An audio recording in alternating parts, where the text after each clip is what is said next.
It's for an executive session today, are you? Yeah. Okay.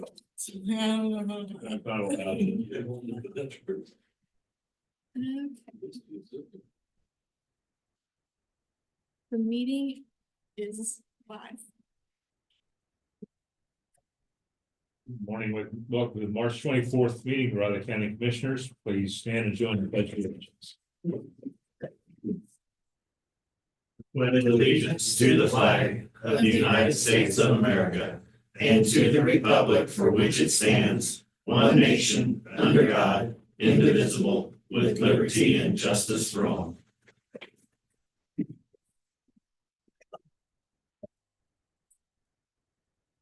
Got any public comments?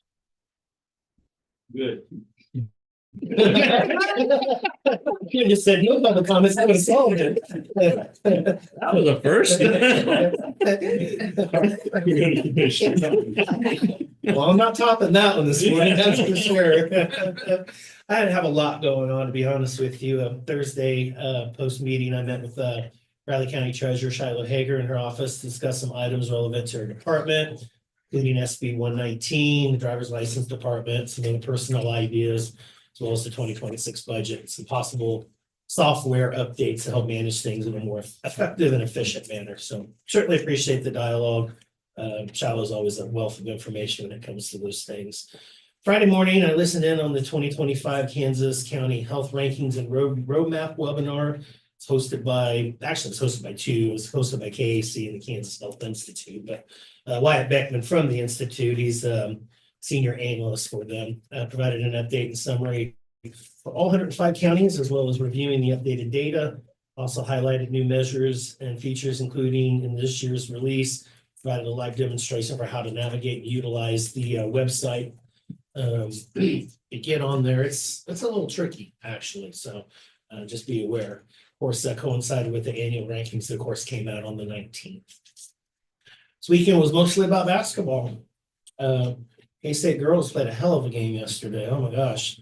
That's probably the most exciting girls game I watched probably since that NIT final back in 05 or 06. Scrappy this group is, so hope they continue to move along. And speaking of Kentucky, the men's team reached the Sweet 16 for the first time since 2018 as well. So I watched both of those games. K-State baseball took 2 out of 3 from Baylor. Lost a pretty bad one yesterday, though. But baseball is just weird like that. Anyway, I think they're still at top of their rankings in Big 12 currently. So yeah, something like 8-1 or something. 5-1 in conference. Yeah. Looking good. Keep it up. Soon the world will be back. We'll get there too. Anyway, that's all I got. Okay. Thursday afternoon, I spent, excuse me, allergies are getting my throat, I think. So, anyway, Thursday afternoon, I spent several hours meeting with Diane Creek, Health Department Director. It was a very informative meeting. She's looking forward to having the new financial person that's going to start soon, or she's already started. Should be help.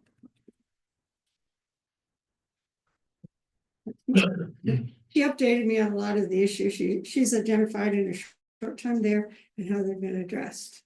So things are sounding pretty good.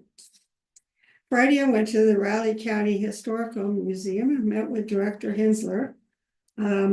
We toured the new exhibits in the storage areas, which I hadn't been able to do before. And then we discussed future plans and then a new hire for the Historical Society. Who'll take over a lot of her workload with the society. Plan to go back soon and take time to sit and read the exhibits and listen to them. There's a lot of history there that it's really good. And some of the lighting still needs to be updated, but it's really good over there. Let's see, Saturday I worked on cleaning and organizing my garage. It's amazing how much stuff builds up in only 5 years. It's just like, so it's much more functional now. And Sunday I went to church in the afternoon. I went over the agenda and documents for today's meeting and future ones. And then I finished up the last corner of the garage, so I had a pretty productive day. Hmm. That's it. Well, I, well, weekend too, took a short break, Kansas City. Went Friday and Saturday, went over to Kansas City for a couple of days. Friday afternoon, spent with my granddaughter who's turning 21 in a few days. Asked her if she had big plans. She goes, she's the oldest in her group. She's got to wait a couple of months for everybody else to get to 21. That sucks. Yeah.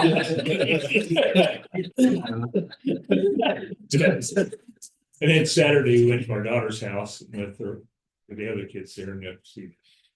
And Sunday, as I mentioned, watched the K-State women's basketball game. Was a heck of a game.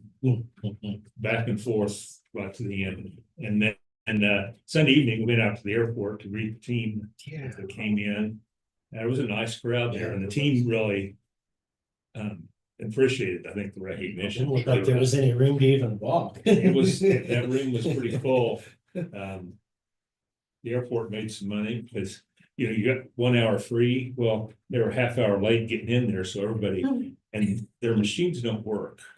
Then there's a little thing to put your card in, and it rejected it 3 times before it finally accepted. And I guess to get a receipt out of it. And it kept, you could see, because all the cars pull up there and people were, the guy in front of me was reaching out, banging on the machine. Did it help? No, it eventually went through. But I was gonna call them, say there's a setting in there that won't accept the card. It's put it in, it says, oh, card received, recognized, spits back out and says, that card wasn't any good, try to, that's. Technology is great when it works. We tried 2 different cards and it still finally got The through. one in cash, maybe. Well, I don't know if there's a, I don't know if there's a way. I don't think there is. I think it's Probably either a not. card or the app. No. But that's all I've got. Ready for business, commissioners? Yeah. First item we have bid submitted by Rush Truck Center of Topeka, Kansas, supply tandem axle dump truck for $272,797. Okay, well, I would make a motion, the bid by Rush Truck Center of Topeka, Kansas to supply the tandem axle dump truck for $272,797. Second. Been moved and seconded to approve bid from Rush Truck Center for a tandem axle dump truck for $272,797. All in favor? Aye. Next, commissioners have Riley County Employee Action Forms, Ethan Winemore, new hire, volunteer firefighter, Cody Woodruff, paramedic, EMS ambulance department, separation of service, Cherry Robinson, new hire, WIC clerk, health department. All 3 signed, please.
Thinking about it, you might have Cindy send out an email to everybody on the intergovernmental list, reminding them that Kendall and Denison is closed starting today.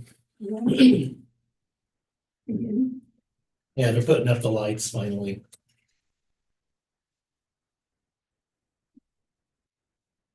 I don't know, I kind of like it without. Quite honestly. Sail right through there. Yeah. Denison is closed. People don't get confused driving there. Thank you. A lot of people don't listen. Getting it done as we speak. Oh, It should get over here at 9 for me. So,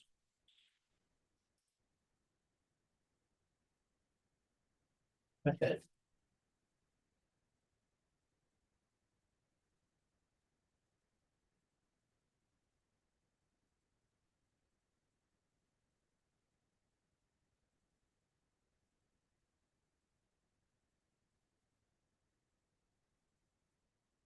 You, any changes to the minutes, commissioners? Yeah, I sent mine in late, and she said she would get them in. Okay, no problem. I'm sure she will. That said, I'll go ahead and make a motion to approve the minutes as written from the March 20th meeting of the Riley County Commission. I would second that. Been moved and seconded to approve the minutes of March 20th meeting as presented. All in favor? Aye. Good deal. Any items for, how do the tentative agendas look, commissioners? Tentative. They are. That's our typical this time of the year. Any items for next week's press conference? Next, you have Miss Megan Lewis at 9 o'clock.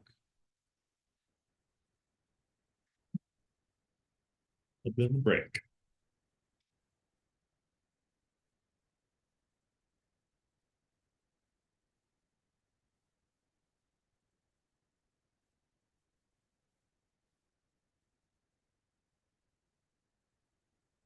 And KAC awards, that those yearly awards. Yep, they have them in so many increments is the one they recognize. I think theirs are like 4-year increments or something. Yeah. They're not, I mean. Like 32, I remember, and Yeah. different things like that. It's different than, it's not every 5 or 10 Yeah. years. I always wondered during my whole career why they picked those. I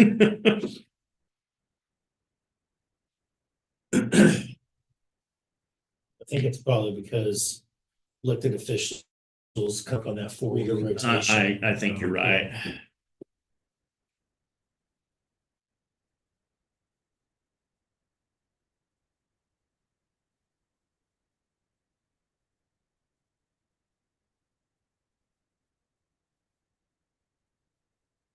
Be windy today and tomorrow. Heard. Again. I think we're in for a windy, and I think I heard a active spring That's season. what I'm hearing too. It's already kind of started down south, southeast. Just look at the horrendous winds we've had, with that one that caused that wreck, and then when the snowstorm came in. That Let's see. one with the snowstorm blew over my mailbox. Management company put out a, for rent sign. On a good metal sign, and it's just been beat to crap. It's just laying up against this tree. It Like gave up. worn out. Yeah, it gave up. Just gave up. That's what Greg and I were talking about. Darnell and I were working the yard all day yesterday in that wind, and it just beats you. It Yeah. just wears you down. I did wash the truck yesterday, but I also took a shower at the same time. For the Yeah. same reason, it just blew all over me. Oh my gosh, can you stop for just 5 minutes, please? I don't think we're gonna get a break from it this spring. I don't think so. I just wish we'd hurry up and get some moisture. I'd take some moisture. I would. Smelled like it this morning, when we went out early. It was a little Before chilly. the sun came up, yeah, it was like, it smelled like rain. That didn't last long. We're supposed to blow off and, that said 87 on Thursday? And that wind. Yeah, Mine's- at least they don't have the humidity yet. There's a slight chance of rain, I think Wednesday. I think Wednesday evening. I hope we get it. Wednesday afternoon. Use it, but that wind, it just drives things that much faster. I don't know, experience isn't. I haven't had any, well, I had one spear come up, I haven't seen that. and that's it, I've got, like 3 patches. Oh, really? I got one little patch, but I haven't been anything's coming up. So I was gonna work it out. Or yesterday, and when is going like that? I hope it's better tomorrow. I'll wait until it's tomorrow. We're good. Most times while I was inside the garage, boy, all the stuff was blowing, and I would sweep something out, I'll blow some more, all those sycamore leaves. Oh, they're a Those mess. plates. Yeah. They were all over, I mean, I get them all year long. My son's big sycamore tree in his backyard. I've got like, Really? somebody planted That was them in a row, and then there were natural ones, and the one that planted was this big one, was close to the creek. And if this one, if it ever goes over, it'll be on the house. So I should get it cut down, but I don't just in the wind. Cut trees. I don't know why anybody would plant them. Cause they were straight in rows, so you know. It's gonna be a way to place them, so they fall over. talking about the sycamore trees, they are such a mess. It can be with the pods and the big leaves. They got the pods, I don't mind, it's the leaves.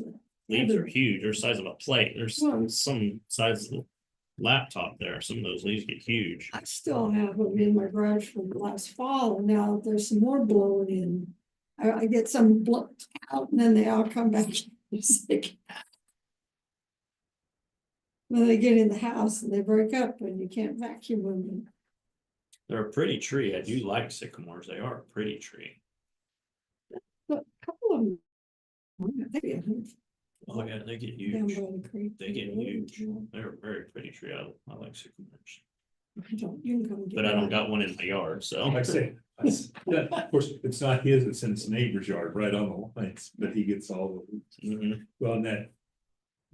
19th, when the storm came through. Before that, when that tornado came through, that wasn't 19. That hit, hit the airport, skipped Mhm. through.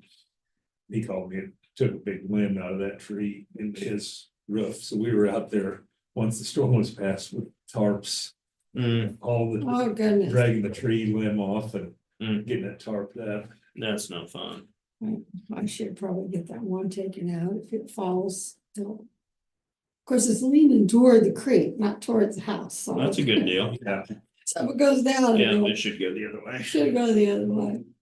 If it fell, it would hit my house.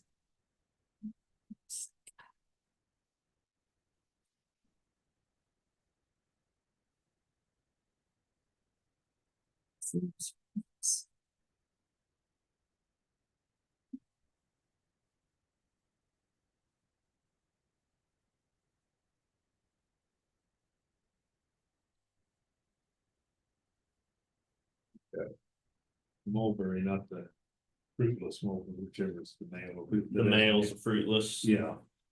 Which, I mean, it's a nice, Mhm. nice Yeah, trees, it's true. but they lose their leaves when it hits a certain temperature, they drop. Mhm. You can just walk and stand there and you can just see the leaf, it's just like it's raining. The leaves- Really? Yeah, They do. when it gets to a certain temperature, it all comes down, I've got a couple around my place. so you can. When to rake the leaf, because everything, that's the only ones who got backyard. And when it's time, it drops. Like I say, a lot of times it's overnight, wake up in the morning, you see them, but a year or two ago.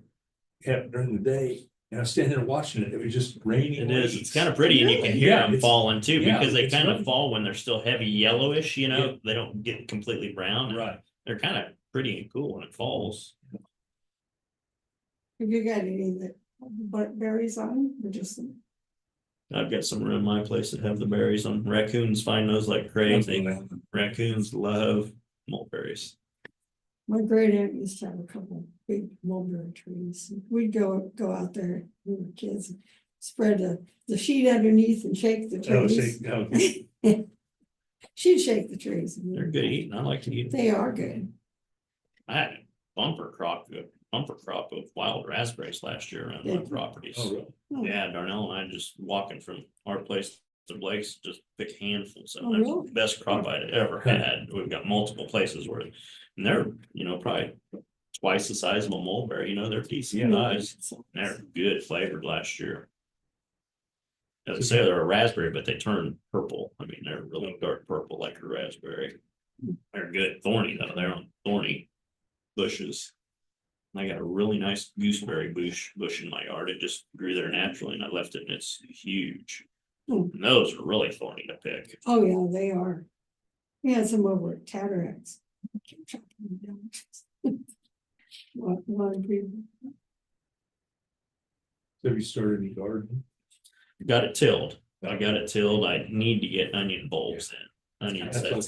thought, it's time to need to get onions in that. I got it tilled, so my cilantro, because some of it went to seed, should just come up on its own now. So they're now using a lot of cilantro and cooks in the summer. I need to get my onions planted. You need any tomato cages? Anybody? What type of tomato cages you got? Oh, I got a bunch of them, but they're about this big around. I'm gonna get rid of them. I'm not gonna ever plant them. Want to do about half of them this year, because I got some other work out in the yard that needs to get around the house and stuff needs to get done this year, so. Yeah, I've got so much to Got do. that. I got a hay wagon, an old fashioned hay wagon to refinish, you know, you got Darnell's grandkid thing, you know, got the tractor running, and now the 1948 9N, I got Oh, it really? running and it's going good now, and so now I've got it, almost all the wood off, I need to get and it's one of the really good ones from back then, metal frame around it and stuff, and so rebuild it back to original and repaint it and sand it, and it'll be cool, but it's gonna be a lot of work. Yeah. So, yeah, I gotta reside my trapping shed, need to redo my chicken coop. What have you been doing? Now after starting to clean the shed, I got shelves to build in our big shed. We got a big out shed, you know, that's Want some laminate shelves? I got a bunch of them. 30 by 80 and put some shelves in it, you know, to help organize it better. And yeah. I'm done with shelves for a while. Yeah, I've got a Yeah. bunch of them, Yeah. and laminate ones with the standards, and I've never used them. Oh.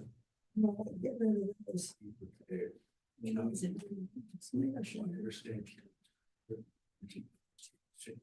This weekend, we were trying to be, we've got one storage shed back in the back, we've been going through boxes, because I built some other shelves in other place, we moved a lot of stuff, but there's still boxes there, but I'm sure most of them we moved in there, in 06. Mhm. If they're still there, we probably don't need them, but we're, brought it in, went through the first one, there's a couple of things we kept, running a couple of boxes. There's a few things, but most of the stuff got dumped. Mhm.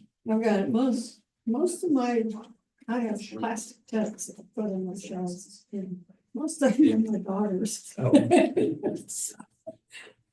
That's what, we've been married 3 or 4 or 5 years, so anyway, Dan's folks built a new house, and her dad said, if there's anything left, he says, anything left on whatever date it is, gone, if you want something, this man still had some stuff there that, if you want to get it, otherwise it's gone. So we keep telling our kids, because in our big shed, our kids like, you guys got places now, it's gone. Yeah.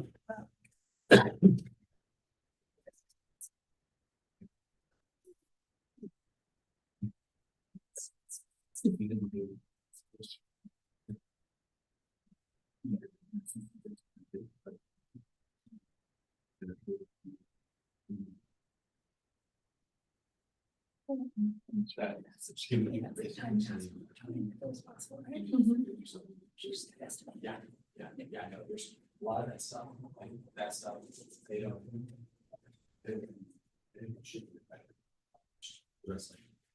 All Jan's teaching stuff, and she retired those times. There's a new teacher coming in, so she'd been a student teacher there before coming in, and asked me, so Jan just left everything there, she had it, Perfect. yeah. Mhm. Save you from moving it out and storing it for endless times until you realized you didn't need it. So we got 2 little containers, plastic containers of Michaela's, physical therapy books, and she said, yep, those are going. You're either taking them or. Yeah, Yeah. you get so much I stuff, remember those days. so much stuff. Used to be able to trade them in at Barney's when it was Mhm. open, and I give it 3 cents on the dollar for what they were. Yeah. One year he said, you know what, we're just gonna have a barbecue. You all the told me books in about the that. barbecue. We barbecued burgers, and hot dogs. They were horrible. They were horrible. All the ink. Yeah, they were horrible.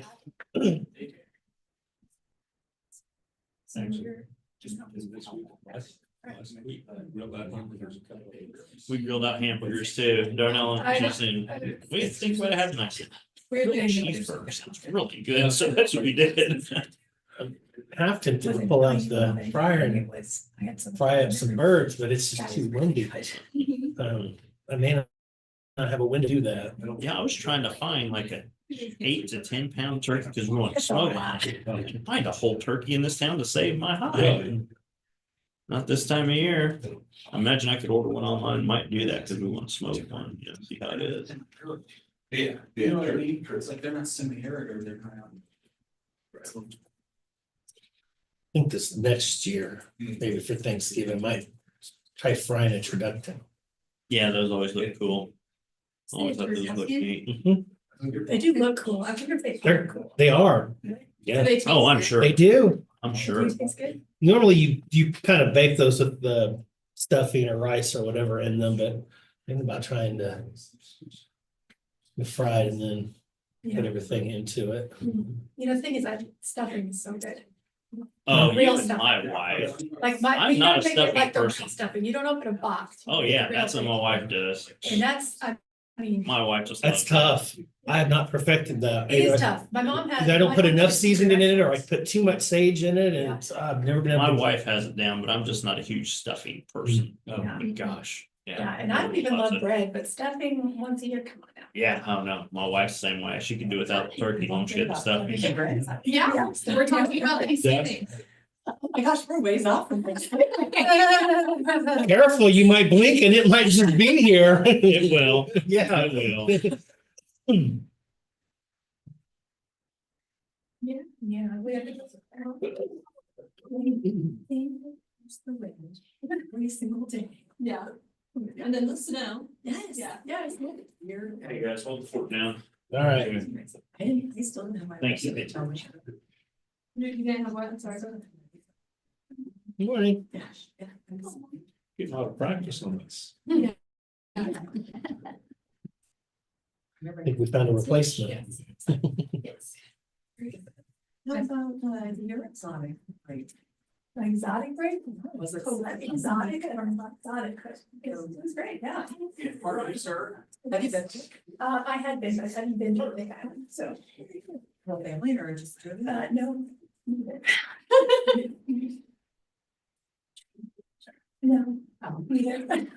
Dang it. So we were. And also, like, that are the most amazing investors, people. Yeah. Yeah, that person.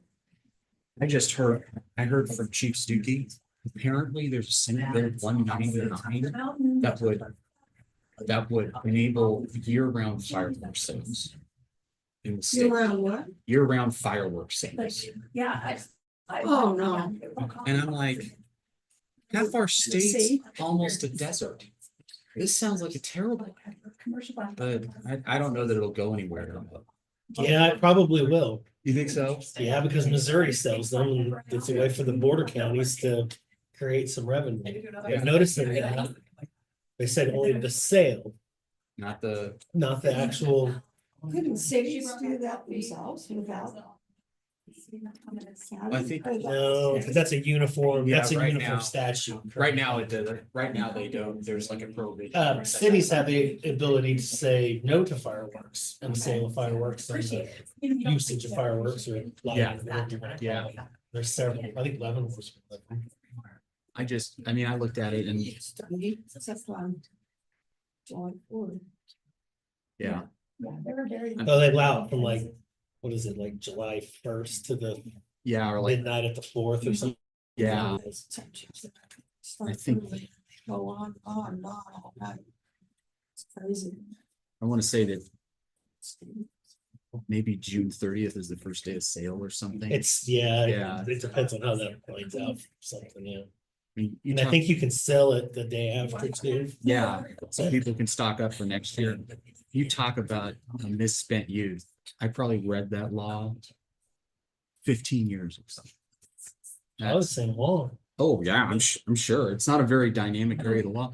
My, try to fit it in 30 seconds. My uncle used to do pyrotechnics for SeaWorld. And I mean, I think everybody would think mine was cool. talk about regulations. Sounds like When a they good get to that big, the Yeah. ATFs, Well, would the fire department be able to ban them and, would that be in the no burn? we can, I'll take a look at it right now and see what's. But it was, you know, big waves and ocean, so. Yeah. Horrible then, yeah.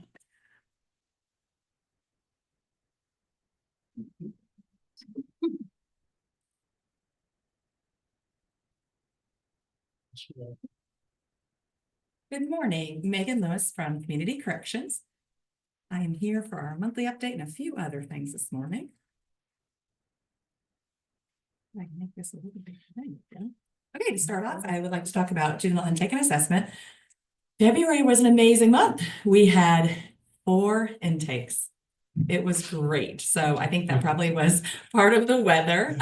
However, we were not complaining. So we had a total of 4. There were 2 that were returned to their parent or guardian. One was placed with a relative and then another one placed in an emergency shelter. So that was it was nice for our intake staff.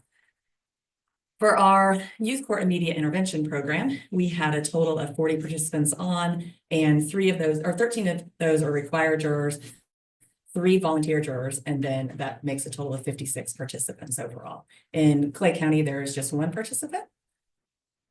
Juvenile intensive supervision, we have a total of 10 that were on supervision in the month of February for Riley County and 1 out of Clay County. Then for our adult services, we had 104 that were on intensive supervision, and you'll see at the bottom there, our absconder number has went down. We've really been working on that. We have been getting data compliance reports for the first time for our adult caseload from KDOC, and that has helped us to really get to see some numbers. We haven't been able to see that in several years, so that's helped us to focus and work on getting some of those people that are out there, or cases that closed that we were unaware of through the county attorney's office or the court. So we've been working on that.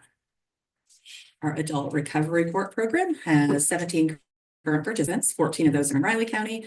3 of those are in Clay County. Our Clay County number has definitely went down. We've had some individuals that have unsuccessfully terminated the program or left the area. We've had 55 participants since the start of the program, and 16 graduated from Riley, 6 from Clay, and then we've had 16 that have been removed for various reasons.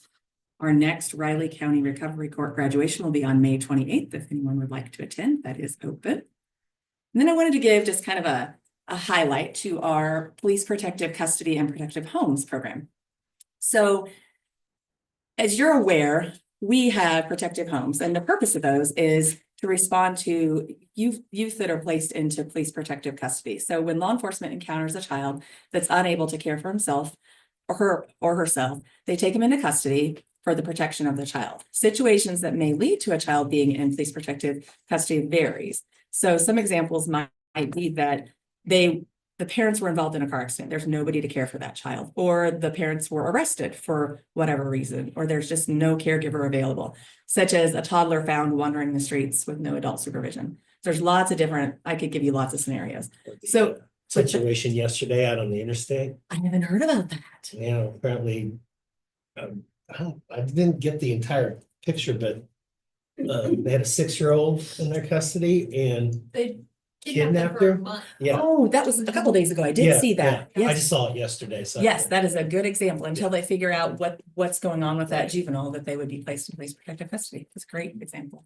There was another one in the Kansas City area where they pulled somebody over, they had an active warrant, and that person had taken their life and their child was in the car. So that would be another example of a police protective custody situation. So that was heavy. So anyhow, in the past, children who were in police protective custody were taken to the police station where they may have stayed for hours while juvenile intake and assessment worked really hard to find a safe person that the child to be placed with. So our system is set up where we should be able to access the foster care system. However, after hours in the middle of the night, getting those call centers and on-call staff to answer and respond in a timely manner is next to impossible. So in 2017, we worked with CASA and our JCAB, as well as Westview Community Church, and then the Care Portal program, and we developed protective homes. What do? So protective homes, on a very short notice, take in and care for a child that has been placed in police protective custody. The placement is fairly short, usually lasting about 72 hours, excluding weekends and holidays. These homes provide the child a safe place to sleep, meals, hygiene products, and most importantly, safety and security to a child who has been traumatized. And who can become a protective home? So a responsible adult that can pass a background check and have a safe home with sufficient room is eligible to become a protective home. Unlike long-term foster care, protective homes do not have to become a licensed foster home and they require less intensive training. So how do they go through that process? To become a protective home, applicants must complete an application that provides background information. All family members over the age of 10 have to sign a release for background checks. Once the background check is passed, a home visit is scheduled to evaluate the safety of the home. And then adult family members must attend a protective homes training. So the reason I bring this to your attention is we are right now trying to get speakers together and put on a protective home training. We have lost a few homes due to just life circumstances and changes within their homes. So we would like to build our numbers back up, and we're going to try to do that training in the month of April. So I wanted to make sure that you were aware of what the program looks like and what we are doing there. Megan, I Yes. was wondering, you said you had partnered with Westview Church at one point. Are there other churches that might be interested, or have you sent any flyers out to any of them about this? So that is, we have an intern this semester. Her name is Emma Lund, and she's working on that right now, actually. So Okay. we would like to, if there are other organizations that would like to be a part of it, we welcome I that. thought they were the ones that put the care packages They together. put for the, those. they do, they put Yeah. the bags together that have usually like those essentials, undergarments and socks and a couple changes of clothes. Right. There's times where we don't go through as many of those bags, and they feel like they're, they reach out and ask, are we not doing, or is there something we're doing wrong? These bags aren't moving. And then other times where we can't keep them on the shelves. So if there are other, maybe not for that same thing, but maybe we could work if there's another organization that wanted to help us out in a different area.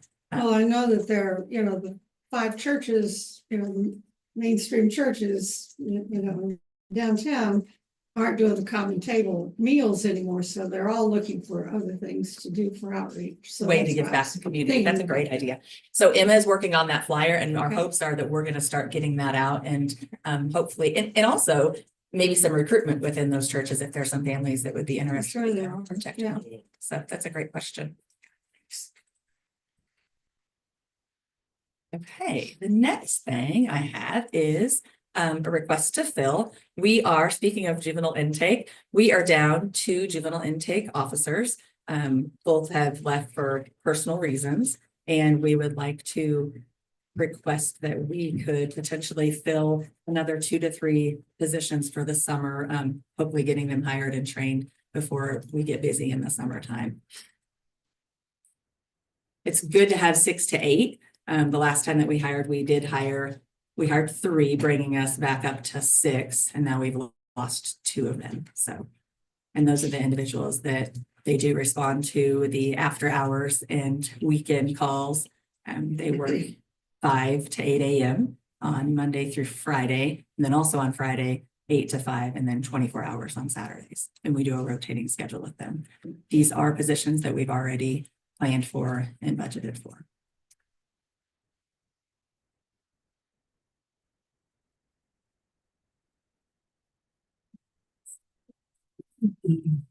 I'm making a motion to approve authorizing community corrections to advertise and hire additional JIA on-call officers to the on-call roster.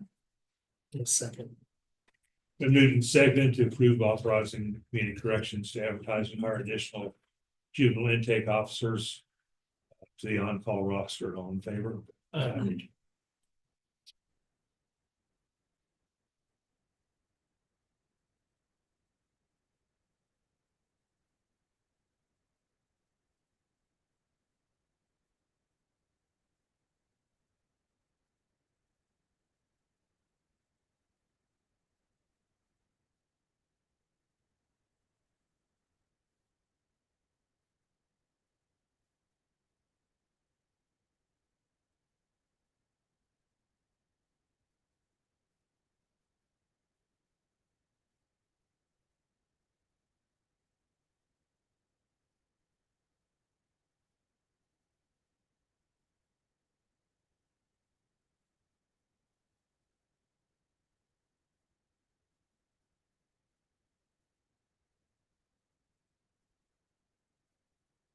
Okay, the next thing that I would like to speak about is community corrections would like to apply to request for Clay County opioid settlement funds.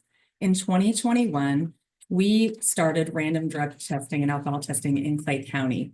And so that way our services were similar in both Clay and Riley County. At the time, we had been a subrecipient of the Kansas Overdose Data to Action Grant. And that the total of that grant had been $19,820.39. And that was just for 1 year. And so once that grant was over, we then had to use our core funds to try to pay for that random drug and alcohol testing.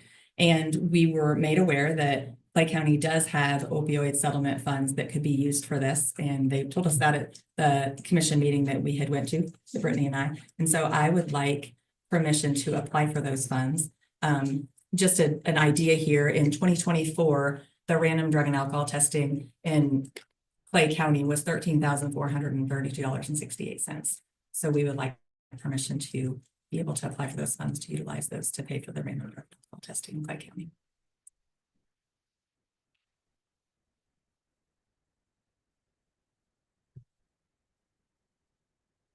That's just for Clay County, right? That is, so in Riley County, our drug and alcohol testing is actually, we receive grant money from city alcohol funds. And so we have to pay for those separately. This would be a different. Okay, I'll make a motion to approve community corrections to apply for Clay County Board of County Commissioners for the use of opioid settlement funds to assist in the cost of random drug and alcohol testing in Clay County. I would second that. And moved and seconded to approve the corrections to apply to Clay County for use of opioid settlement funds to assist in random drug and alcohol testing in Clay County. All in favor? Aye. Okay, and then the last thing that I would like to talk to you about today is the Daniel Keating Foundation grant application. We were informed last week that that application, it is open and due by April 4th. So I wanted to I wanted to come to you today and ask for permission to go ahead and apply for those funds. We have been receiving them since 2018. That supports our Protective Homes program. So those funds we utilize for the trainings that we provide, to pay for speakers, for the meals, as well as they help pay for other supplies that the bags that we receive through Westview do not purchase. So families are able to go to Walmart or Target and get, or whatever store they want, and get some of the things like a hairbrush or specific undergarments to fit their size and stuff like that.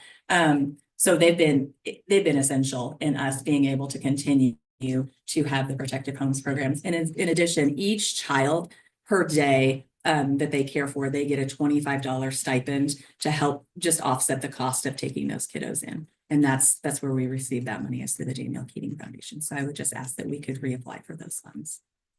Now, do we have to, okay, or You do not. pass the whole grant You do not. application? No, I just have to make sure that you're okay with me applying for Okay. It's easier ones. it. Okay, I would make a motion to allow the Raleigh County Community Corrections to apply for the Daniel Keating Foundation grant. Second. Been moved and seconded to allow Raleigh County Community Corrections to apply for the Daniel Keating Foundation grant. All in favor? Aye. Thank you. Have a good day.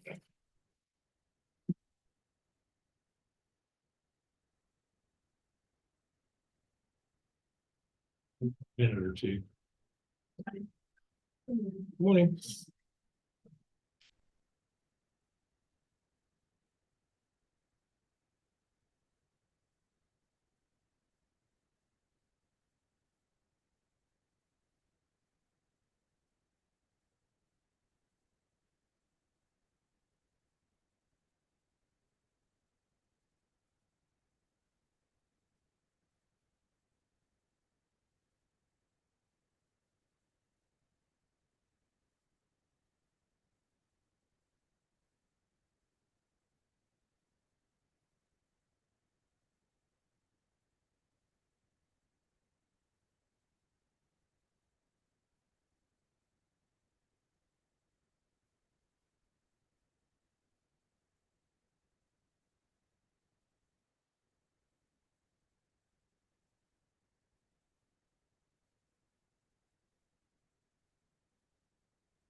Well,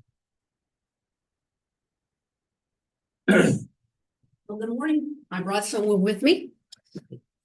As you may be aware, I've announced my retirement, and this is Liz Hawley. Liz is going to be taking over effective June 1st to be the next CEO of Big Lake. So I wanted her to have the opportunity to meet you all. We will both be back in May for the budget presentation, because she really is going to enjoy that, I know. So but anyway, I wanted you to have a chance to see her, so you can some of you may have already met her. So anyway, I just wanted to let you know about that. We're in the middle of transition right now.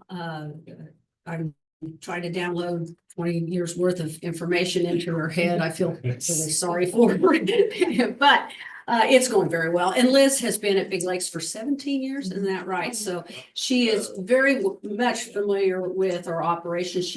Her current position is Deputy Operations Officer. So she's very familiar with the operations side. Now she's getting used to the administrative side of things. So she has a huge advantage going into all this. And I'm very proud and just really relieved that Liz is going to be taking over, because she's going to do a fantastic job. So with that, the only other things I was going to update you on, you always like to know what's going on with the waiting list statewide.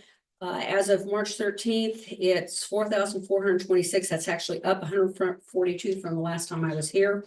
The average wait time is 9 years. They continue to work on this new community support waiver, which is supposed to provide options for people on the waiting list. It's capped at $20,000, so it won't fit everybody's needs. But you will have what you have is two different waivers. You have the comprehensive waiver that we've had for years, which is our day and residential waiver, and then community support provides little bits of supports here and there for those that only require small amount of support. So the whole idea behind that is to reduce that waiting list and not spend as much money by doing it. I think I saw this morning, somebody's state senate update that there's $4.9 million that they added to the, at least on the Senate side budget. For the waiting list, Yeah. yes. That's part of my legislative update is they have added funds. I think it's supposed to serve 350, if I'm not mistaken. Okay. But again, it's not finalized, so we'll see how all that works. We also, on the Senate side, got a 3.4% rate increase on that side. But it's not on the House side. Of course, they've got to meet jointly, and you know how budget works up there. So I'm not holding my breath, but if we get a rate increase, that would help us a great deal, as we are incurring a lot of increased costs. And our last increase was 3 years ago. So, and you all know what's happened with inflation since then, especially insurance. It's really hitting us hard. It's hit everybody. Vehicles, property, Mm-hmm. all of that is really bad. And of course, last year we had massive hail damage on our homes, and we've had to replace 2 roofs so far, and we've got 4 others that are due, and you know what that does to your insurance premiums as well. We've also had some accidents on the vehicle side, uninsured motorists, all of that fun stuff. So all that contributes to insurance making me want to choke. So You're not the only one. yeah, so hopefully we can get an increase in our rates to help us to offset those costs. The other thing I mentioned 2 months ago when I was here is there are some initiatives going on at KDADS there's 3 major initiatives that have given us a lot of concern. And because of that, we've engaged the legislature on putting kind of a stopgap in place to keep KDADS from making these changes, wholesale changes, without input from the stakeholder community. As a result of that, we do have these new work groups that are working with KDADS on these 3 initiatives, but we still have language in 2 bills on both the House and Senate side that has seen overwhelming support that would require them to have legislative oversight and to formally okay these changes before they implement it. We've just got to get it past the governor's office, which we fully anticipate she will veto, but we also, at this point in time, we have supermajorities. So we think that we can get a veto override when it comes to that. I'll let Liz talk a little bit about one of the initiatives. She's on one of the work groups regarding day services and what that means for us. Yeah, so the way that they are, we have day services right now, it's one big umbrella offering all of the services under one billing structure. Now they are looking to separate them into 7 different definitions for day services, which is kind of difficult for individuals with disabilities to determine how this month I want to do this many units of this activity and this many units of that activity, because it can change by the day. So we're working with the group to really talk about how to streamline billing so that it's not administratively difficult, and also promote the option for choice and not limit it. So there's a lot that we need to do there, but also KDAD's told us in our last meeting that they don't plan on work-based, center-based employment to be a Medicaid funded service in the future as well. So that's something we're going to have to advocate a difficult thing to advocate for, because our client's important to several of our clients. So. And the 2 other initiatives, the other is a new assessment tool, which we all agree needs to be implemented. The problem is they're having trouble connecting the funding to it. When they initially announced this, they said they were going to go to one billing rate for everybody, regardless of need, which there was a lot of uproar about that. Now I've seen like 8 different options, so I don't know how this is all going to shake out. But again, we got workers working on that. We know how that works. Yeah, I know. Yeah, well, and day service is each thing is gonna have a different rate as well. Yeah, and so from a budgeting standpoint, how the heck do you plan for that? Going into next year, and we don't have a date for implementation either. We just know it's postponed indefinitely. Initially, they were going to implement it May 1st. So again, just a lot of upheaval on this side, and given all of that, and especially how it affects budget, or we don't know how it affects budget, and the fact that we are in a leadership transition, the board has asked me to stay on as a consultant through the end of the year so that I can help Liz try and navigate some of this stuff, because finance is my strength. And so hopefully we can, between the 2 of us, we'll be able to figure out what the heck 2026 is going to look like. So the other thing was conflict of interest. There's a lot of differing opinions about how to address conflict of interest issues.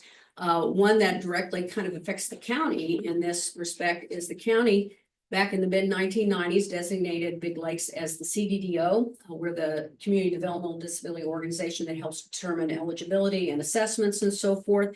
And they see that as a conflict of interest for us to continue doing it, even though we've been doing it for 30 years and they've not had any complaints and so forth. So we're trying to work through the fact that, and help them to understand at KDAD's level, that when you, it doesn't matter what you do, there are going to be conflicts of interest. It's how you mitigate those conflicts of interest. And we have very good systems out there and policies and so forth that help to mitigate that, along with case management. So that's another fight that we are fighting right now. So with all of those things, again, you know, if for some reason we would get to the end and they would decide that we can't be a CDDO and we can't provide case management, that has a huge impact on services, and it also has a huge impact on budget. So and who's going to provide case management?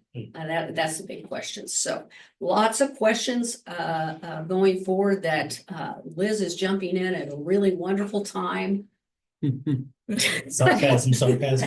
A little bit. So, but again, that's another reason why I am thrilled to have her on board, is because she's been around long enough to understand what the issues are and how it will affect operations, and can effectively advocate for what we need as a service system. So that's all I got for you today. It sounds familiar. It seems that there's state groups that think that set up there. I'm on juvenile detention and secure care and Junction City, their board. And he's constantly saying, oh, they're trying to make this rule, which means we can't, you know, they need to talk to the people that actually do the work. Exactly. People The experts in the field, and you know, and of course you get a lot of pushback, and then KDADs will say, well, you just don't like change. And you know what? Every time there's a change in the administration, every time there's a change in management, we deal with change all the time. Change is okay if it's manageable and it makes sense. This is not manageable and it doesn't make sense, and it does not promote choice for our clients, which is what is the foundation of the DD Reform Act. And at the federal level, the final rule is all about promoting choice for our clients. So they have the full array. Just because you don't like the choice that they're making doesn't mean that it's not a valuable choice. So it's going to be an interesting fight going forward.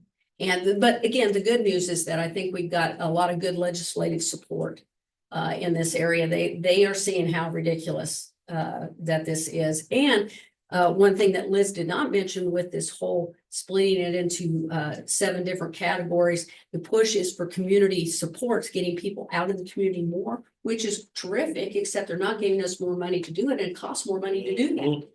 So let's be realistic here. You know, if you want that to happen, you're going to have to fork up the funds, and we're not seeing that. Yeah. So, yeah, every field, everybody's got those kinds of issues going forward, and again, we need to do is have good solutions that are the best for our clients and what their needs are and what they desire to do. So that's what we're advocating for. All right. Good luck. Yeah. Hopefully we'll have an update for you in May as far as where we are on this. Of course, things will have to get wrapped up pretty soon. I know what this is the last week. They're trying to get a bunch of things done up at the state level. So we'll see where the bills go and how it all shakes out by the time we get to May. So, all right, thank you all.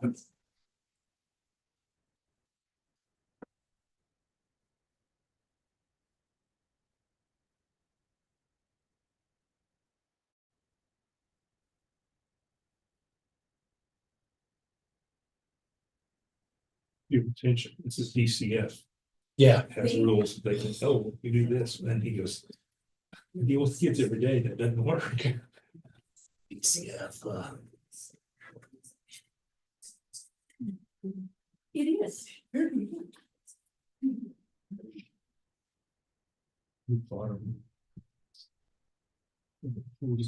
Almost, it used to be SRS. Oh, I remember. And that's, Believe me, I know all about it. where we adopted our kids. That's And great. they Yeah. did not take care of things like they're supposed to. Well, believe me, I spent 2.5 years in foster care. I know all about it. All about it.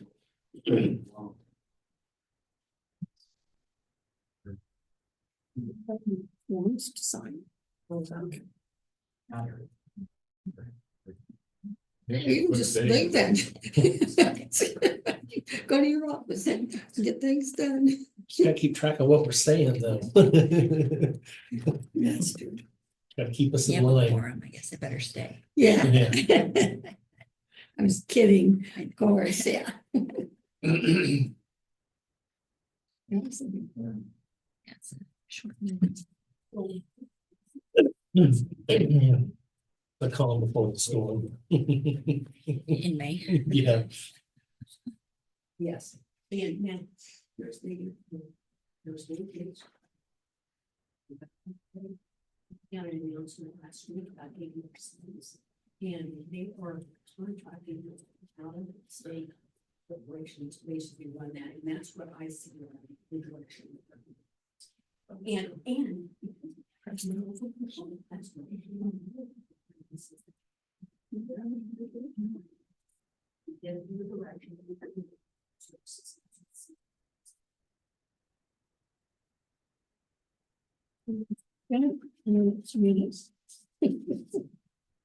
Liz is from Iowa. Yeah.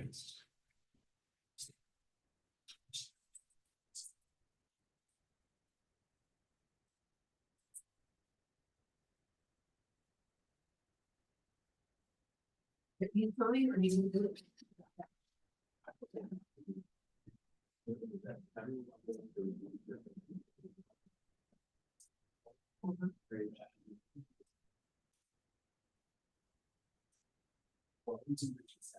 Great.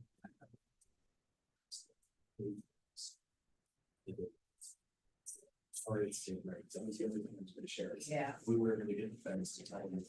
Well, and the state rates, and maybe with the federal government, and it changes. Intergovernmental list, we got like 40 people. Yeah, Nice to talk to you. there aren't that many government officials. Who all is supposed to be there? What was it? Second. Yeah.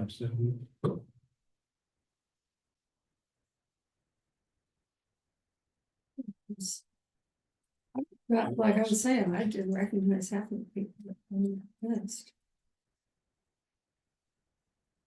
Oh, remember. Guess they want to hear the presentations. Yes.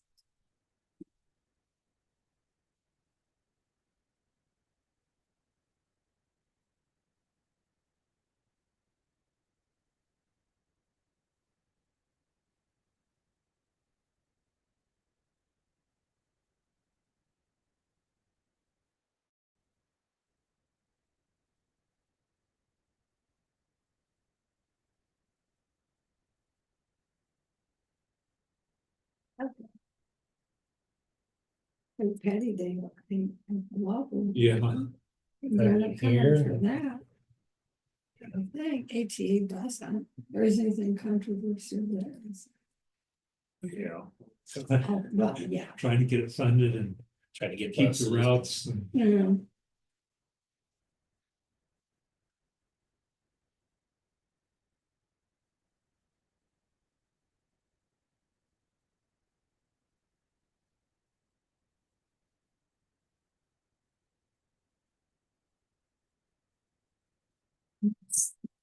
This is that was shares that middle. Yeah. Nobody wants to sit. No. It's getting a little redundant, I don't know. Intergovernmental. Well, it could be another month probably. But Yeah, that's true.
Well, with that one, there was some howling that was going on up in the. bet. Oh, yeah, I bet. Yeah, it was. Every now and again, it'll do it down here at mine too. It sounds like a ghost. Jake, I went up, there was part of our window's still open, right? And there was part of the outdoor, there's some kind of laminate, right? And it was blowing in through a crack, and I went and put my whole weight on it, got the window to set. Jake was like, man, thank you. 'Cause I mean, it was, that eased some of That'd be it. nice. Yeah, we can't wait for the new windows.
No. We should go down to this, it's been messed up. Probably go down to Marlette and just take Denison back to the side street there. Yeah. Is the whole intersection at Denison is closed? Both directions. The entire week. Let's go around.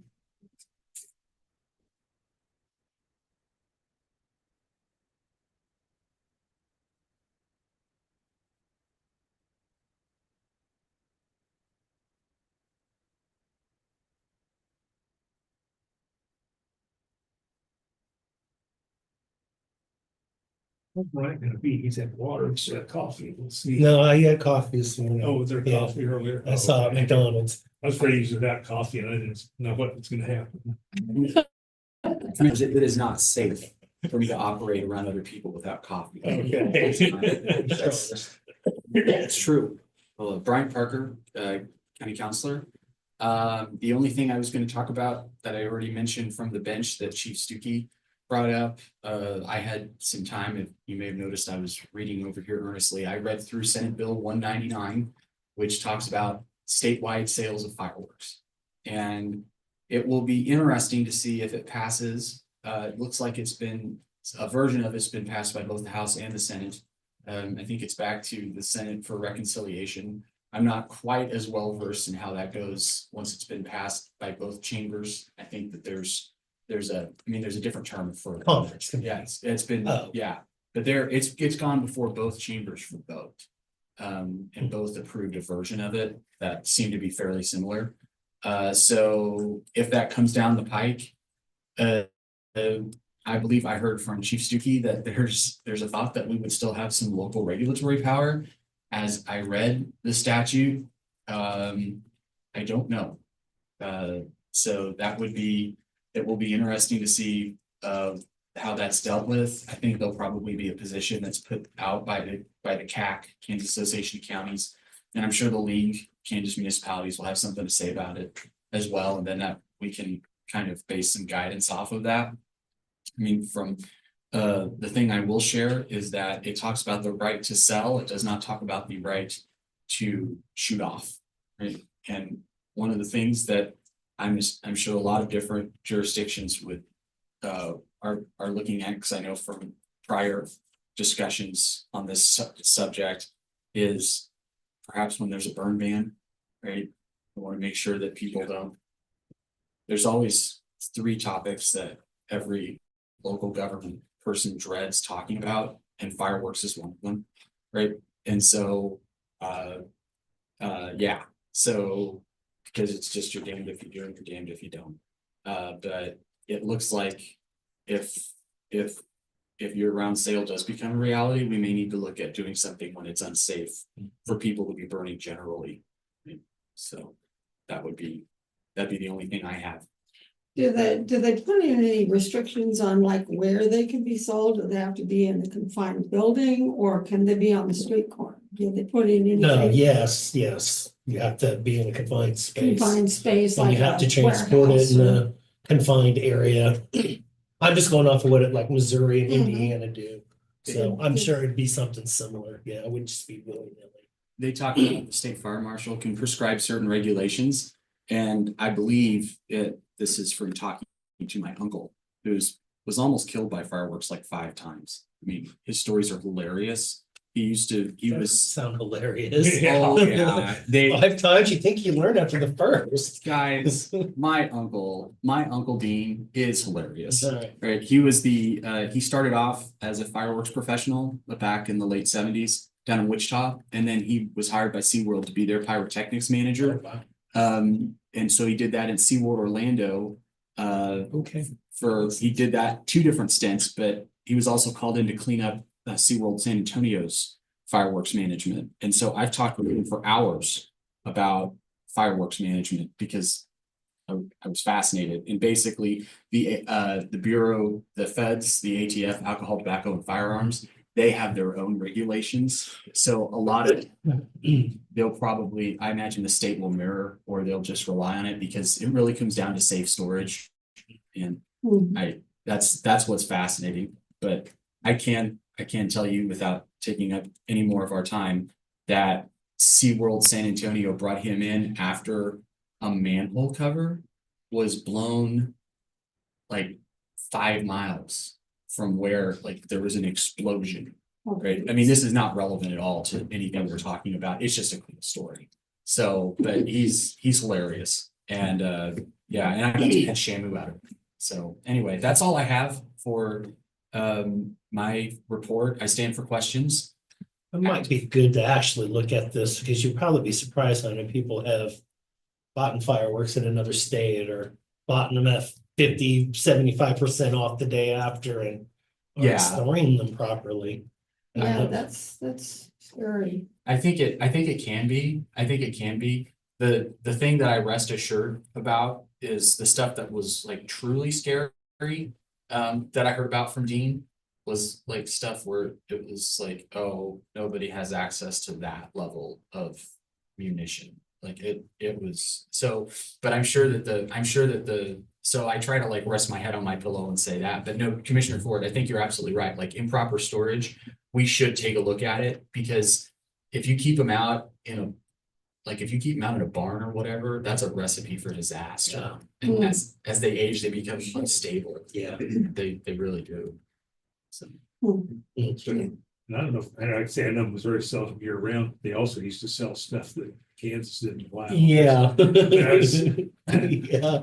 In college with you could run over to Missouri and buy the really good stuff that Kansas didn't sell. I've done that Really in my makes life. a noise. I've done that in my life, but I was also pretty fire aware from my uncle. Just from listening to bad stories. He also dealt a lot with electricity, and that's a whole other band of can of worms to share. But if anybody ever wants to listen to hilarious stories about my uncle, feel free to come up to my office. That's all I have, commissioners. Unless anyone has any questions. Okay, thank you very much.